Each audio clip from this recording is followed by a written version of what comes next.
여러분, 오늘은 창세기 1장 3절을 우리 함께 읽으시면서 그 중에서 사용됐던 단어 한 개를 가지고 우리 한번 잠시 말씀을 나누겠습니다. 하나님이 가라사대 빛이 있으라 하심에 빛이 있었고, 1장 3절, 창세기 1장 3절의 말입니다. 하나님이 가라사대 빛이 있으라 하심에 할 때 가라사대, 이거는 개역 한글 번역입니다. 그런데 개역 개정은 또 이것을 하나님이 이르시되 이렇게 번역했죠. 그리고 다른 성경들은 대부분 하나님이 말씀하시되 이렇게 번역했습니다. 우리나라 기본 가장 먼저 완역이 된 개역 한글은 창세기 1장 3절을 가라사대라고 번역을 했고, 그 뒤에 개역 개정은 이르시되, 그 다음에 표준 성경이나 세번역 성경 같은 일반적인 뒤에 나온 성경들을 말씀하시되라고 말합니다. 가라사대, 이르시되, 말씀하시되 다 같은 아말이라고 하는 히브리어를 이렇게 시대의 변천에 맞게끔 바꿔서 번역을 했죠. 그러나 가장 기본은 가라사대입니다. 하나님이 가라사대. 이 가라사대, 아말이라고 하는 단어는 말하다라고 하는 옛날 말인 가로대 많이 들어보셨죠? 가로대의 높임말이 바로 가라사대입니다. 그러나 오늘날에는 가라사대라는 말은 쓰이지 않는 죽은 언어 사어입니다. 그런데 이남덕 선생의 어원 연구를 보게 되면 가로대, 가라사대는 풀다라는 뜻을 가지고 있다고 합니다. 영어로 말하면 류스, 풀다, 무엇을 풀어내다. 또는 디바이드, 가르다와 계보 같음을 유추할 수 있다고 거기에 쓰여져 있습니다. 그러므로 가라사대라는 말은 가로대의 높은 말인데, 이 가로대, 가라사대는 무엇을 풀다는 것을 뜻하는 가르다의 의미를 가지고 있답니다. 그러니까 뭔가를 풀어주되, 뭐에 푸느냐? 뭔 것을 가르기 위해서, 디바이드, 나누기 위해서 이것을 풀어놓는다. 이럴 때 가라사대, 가로대라는 말이 쓰였다고 그 책에서 이야기하고 있습니다. 이것을 한번 머릿속에 잠시 기억을 하신 다음에 한번 보겠습니다. 이것을 유교나 불교의 경전의 언어체에서는 뭐라 그럽니까? 가라사대라는 말을 공자왈, 맹자왈, 이렇게 왈이라는 말로 쓰였습니다. 이 공자왈, 맹자왈로 쓰였던 것은 그 말하다가 우리가 말하는 일반적인 말이 아니라 어떤 경계를 분명히 하는 가르치는 말이다라는 뜻으로서 공자왈, 맹자왈이라는 말이 쓰였죠. 그럼 왈이라는 말이 들어갈 때는 이것과 저것을 분리해서 꼭 가르칠 것을 가르칠 때 맹자왈이라는 말을 썼죠. 바로 이 가라사대가 창세기 1장 3절에 처음으로 등장한 아말이라고 하는 이 가라사대가 빛의 존재보다 앞서 있다는 겁니다. 가라사대에 빛이 있어라. 빛이 이 존재하기 전에 먼저 뭐가 있습니까? 아마르, 말하다라고 하는 가라사대가 먼저 있다는 겁니다. 이것은 뭐냐? 이 가라사대가 빛의 존재보다 앞서 있다는 것이 우리가 믿는 믿음의 진정한 세계관입니다.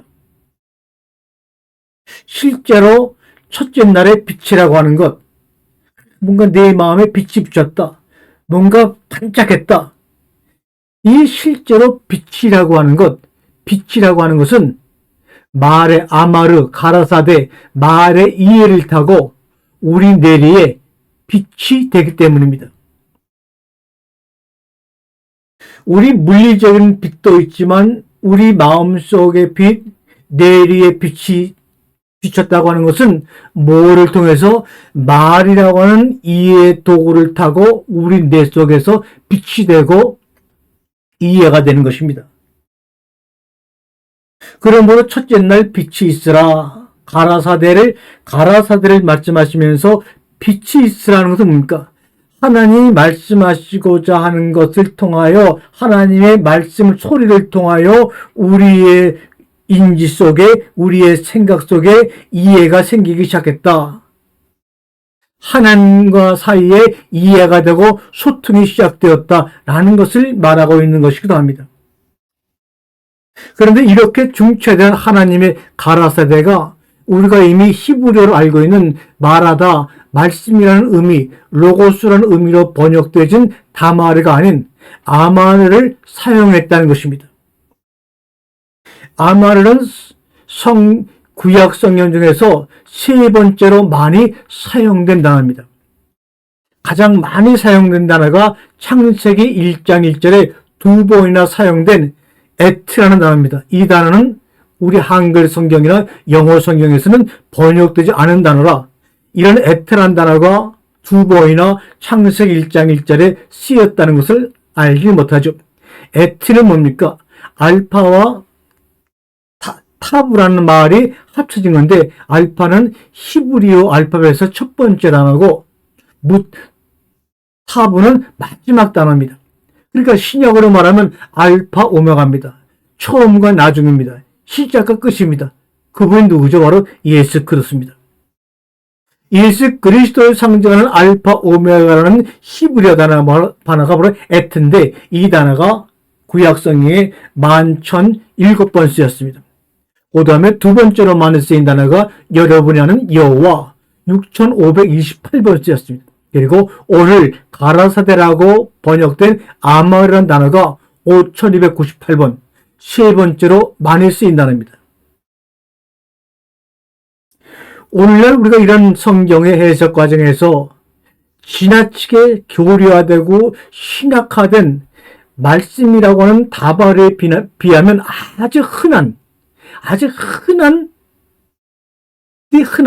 말하다 하는 동사 아마르가 첫째 창조인 빛보다 앞서 있다는 사실은 뭐를 의미합니까? 이 창세기를 기록하기 이전에 혼돈을 여신이 반영하고 있는 겁니다. 그것은 마치 욥기에서 볼 수 있었던 세 친구와 욥과 하나님 사이에 있었던 그 수많은 언어의 등장, 언어의 나옴, 언어의 산란과도 같은 겁니다. 수많은 언어가 일으키는 그 산란으로 인해 분간할 수 없게 된 세상이 바로 오늘날의 세상입니다. 바벨탑 사건 이전에는 구음과 언어가 하나였으므로 온 세상이 소통이 잘 되었습니다. 그러나 바벨탑 사건 이후 언어가 분화되므로 말미암아 각 지역에 수많은 언어가 태어나서 그 언어의 태어남, 산란으로 인해 분간할 수 없는 세상이 되어버리고 말았습니다. 하나님이란 단어, 태초란 단어도 각 지역의 수많은 언어에 따라서 다르게 해석되어지는 말미암아 분간할 수 없는 혼란스러운 세상이 되었다는 겁니다.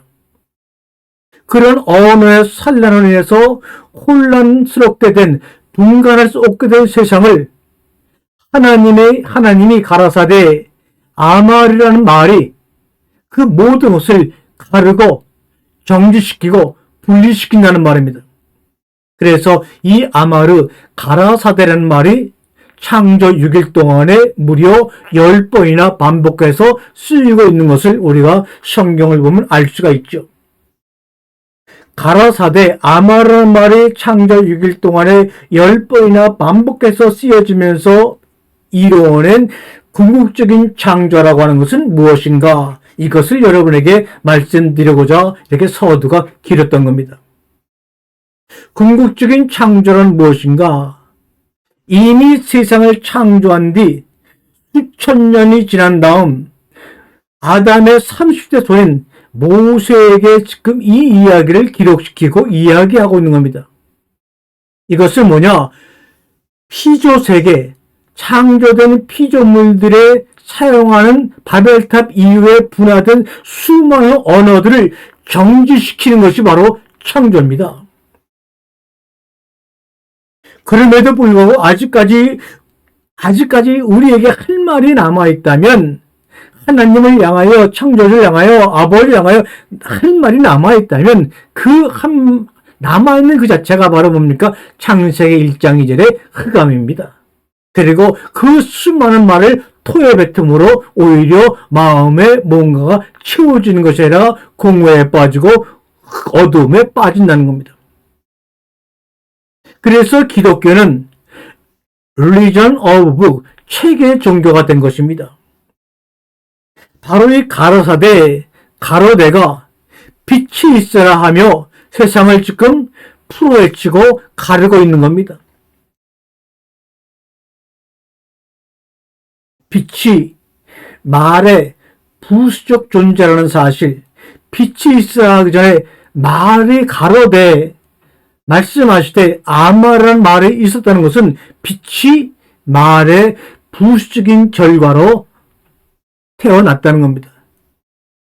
요한복음 첫 장에서도 이렇게 말하죠. 빛을 만들었다고 말하지 않습니다. 빛이 있으라, 빛이 있으라.